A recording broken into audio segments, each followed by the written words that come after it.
does Angika differ from Satvika? Isn't the face the part of the body? Yes, it is. A mechanical pointing of the finger could be done even by a robot. But the eye, the glance with an understanding of a question and giving an answer with a smile, an action and reaction, which is not just a robotic turn of the face and head, but the expression that comes from within a person is Satvika. Our grammar texts, almost all of them, give this fourfold classification. But the texts that deal with all the four are countable. Majority of the texts deal with Angika in detail.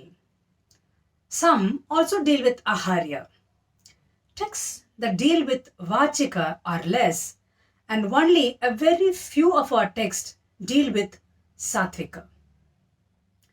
The simple most of the fourfold Abhinaya is Angika, using body and actions.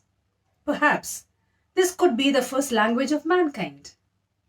While language is developed, Vachika becomes applicable. Aharya adds a sense of beautification to communication.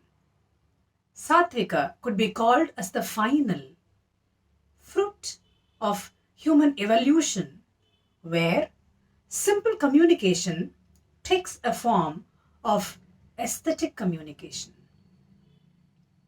Angika, expression through different parts of the body. The body is divided into three divisions. They are Anga, Pratyanga and Upanga. In a rough translation, they are major limbs, minor limbs and ancillary limbs. While Natya Shastra gives only major and minor categories, later texts have used the third category. There are also small differences in the categorization of the limbs in various texts. The most common categorization is thus: Anga includes head, hand, chest, sides, waist and feet.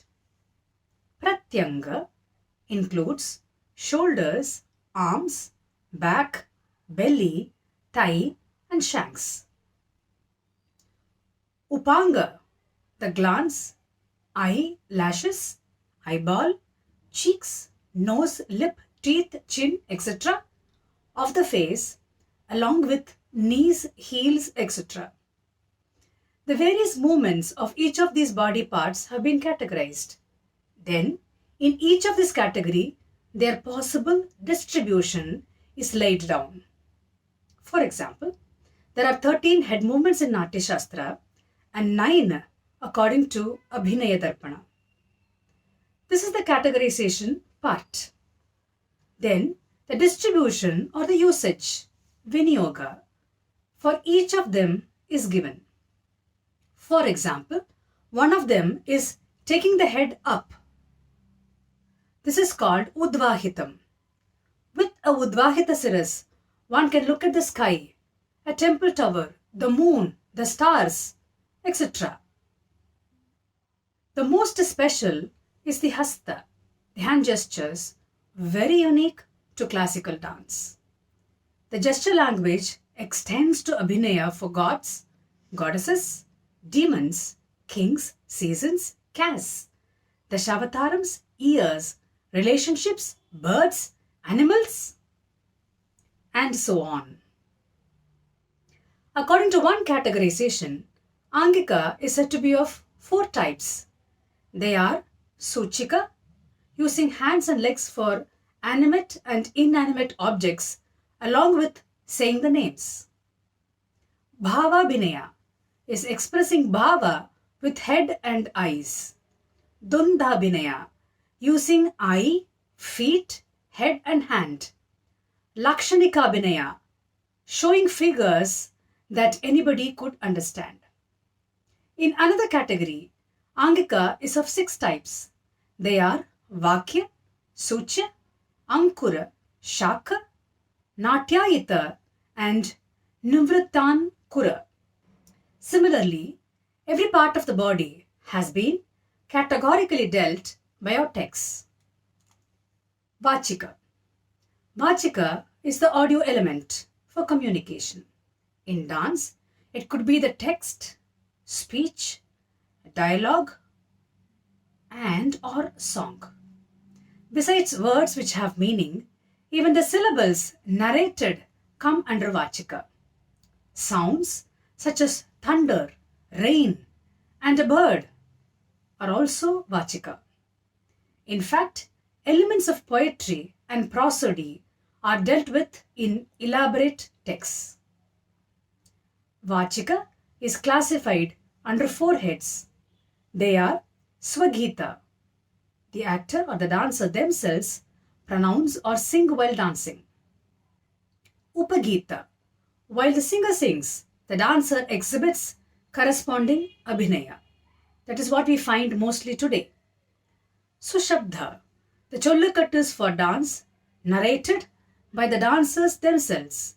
And Upashabda. The Nattavanar or the percussionist narrating the Chollus. Kavyas and Natakas form part of Vachika. This is mostly for theatre or Natya. What happens when we dance?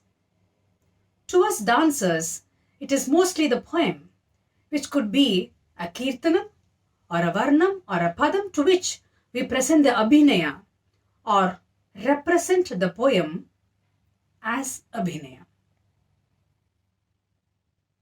Dancers who are interested in literature, especially poems, will enjoy performing abhinaya to it. So, at this point of time, I urge all young dancers to read a lot.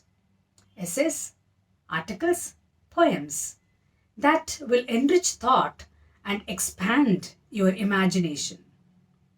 This also helps the dancer to effectively connect the Vachika, that is words, to Angika. The element of Vachika thus brings about the Shabda Artha sync required for effective communication. In fact, to bring the visual form of dance or drama, the script is the basic aspect on which the other 3 elements of Anga, Aharya, and Satvika are worked upon.